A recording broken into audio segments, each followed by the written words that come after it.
बड़ी खबर पटना से है, जहां शिक्षक अभ्यर्थियों के लिए बड़ी खुशखबरी निकल करके सामने आ चुकी है। शिक्षक नियमावली पर मुहर लग चुकी है। 7वें चरण की बहाली पर मुहर लग चुकी है। न्यूज 18 की खबर पर भी यह मुहर है, क्योंकि हमने बताया था कि नीतीश कैबिनेट की जो बैठक होगी, इसमें खुशखबरी शिक्षक अभ्यर्थियों के लिए निकल करके सामने आ सकती है। तो न्यूज 18 की खबर पर भी मुहर और नीतीश कैबिनेट में भी मुहर लगी है। शिक्षा नियमावली 2023 पर मुहर लगी है। नए फैसले के अनुसार अब शिक्षक राज्य कर्मी होंगे। तो अब शिक्षक अभ्यर्थियों के लिए बड़ी खुशखबरी, और शिक्षक अभ्यर्थी लगातार 7वें चरण की बहाली की मांग कर रहे थे। संजय फोन लाइन पर है। संजय, शिक्षक अभ्यर्थियों के लिए बड़ी खुशखबरी निकल करके सामने आई है। नई नियमावली पर मुहर लग गई है। क्या इस नई नियमावली में और किस तरीके से इसका फायदा अब सीधे शिक्षक अभ्यर्थियों को होने जा रहा है? देखिए, निश्चित तौर पर बिहार के शिक्षा महकमे से एक बहुत बड़ी खबर है, और लाखों अभ्यर्थियों के लिए जो लंबे अरसे से वो अपनी उम्मीद लगाए हुए थे, सरकार ने उनकी उम्मीदों को आज पूरा किया है। और बिहार में बिहार राज्य विद्यालय अध्यापक नियमावली 2023 को नीतीश कैबिनेट ने अभी से थोड़ी देर पहले मंजूरी दे दी है, और इसमें कई बदलाव लाए गए हैं। अब इसमें बदलाव के तहत सबसे बड़ी बात यही होगी कि जो शिक्षक होंगे राज्य सरकार के कर्मी होंगे, और राज्य सरकार के कर्मियों को जो सुविधा मिल रही है, वेतन से लेकर पेंशन तक और जो दूसरी सुविधाएं हैं, वो सारी सुविधाएं अब शिक्षक जो अभ्यर्थी होंगे, जो शिक्षक बहाल होंगे, उनको मिलेगी। और 3 बार उनको एग्जाम देने का मौका मिलेगा। और जो प्रावधान लाया गया है इस नियमावली के गठन के उपरांत, राज्य में प्रारंभिक एवं माध्यमिक शिक्षा के प्रभावी प्रबंधन और शिक्षा में गुणवत्ता सुधार के लिए विद्यालय स्तर पर प्रभावी हस्तक्षेप ये माना जा रहा है। और बिहार सरकार के नियंत्रणाधीन जितने भी विद्यालय हैं, तो उससे अध्यापकों के एक नए संवर्ग का गठन हो सकेगा, जो राज्य कर्मी की तरह होगा। इसके अलावा वर्तमान में पंचायती राज संस्था एवं नगर निकाय के अंतर्गत नियुक्त कर्मी भी इस नियमावली की नियुक्ति प्रक्रिया के माध्यम से राज्य कर्मी के नए संवर्ग में, यानी जो पंचायत शिक्षक है, नगर निकाय के शिक्षक है, उनको भी इसके माध्यम से परीक्षा में बैठने की अनुमति होगी, और वो भी राज्य कर्मी बन सकते हैं। तो एक बड़ा फैसला बिहार सरकार का, नीतीश कैबिनेट ने अभी से थोड़ी देर पहले इस पर मुहर लगाई है। और विस्तृत तौर पर जो जानकारी दी जा रही है, इसमें महिलाओं के लिए भी आरक्षण का प्रावधान होगा।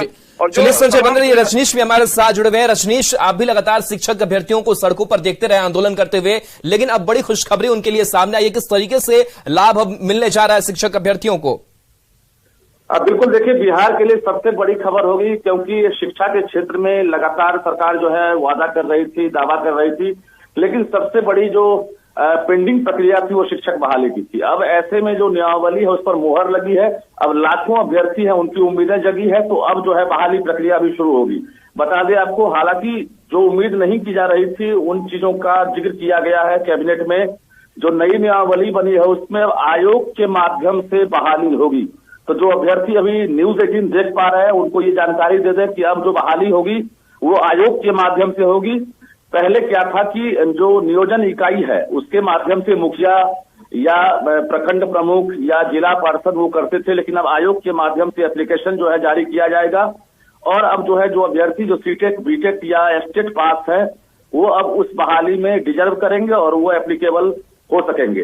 तो इसमें सबसे बड़ी बात है कि महिलाओं के लिए एक बड़ा तोहफा दिया गया है सीएम नीतीश की तरफ से, कि अब सभी विषयों पर 50% जो है आरक्षण का लाभ महिलाओं को दिया जाएगा। तो जो महिला अभ्यर्थी सीटेट, बीटेट, एस्टेट पास है, उनके लिए सीधा एडवांटेज होगा कि अब वो टीचर बन सकेंगे आसानी से। सभी विषयों में उनको 50% आरक्षण मिलेगा।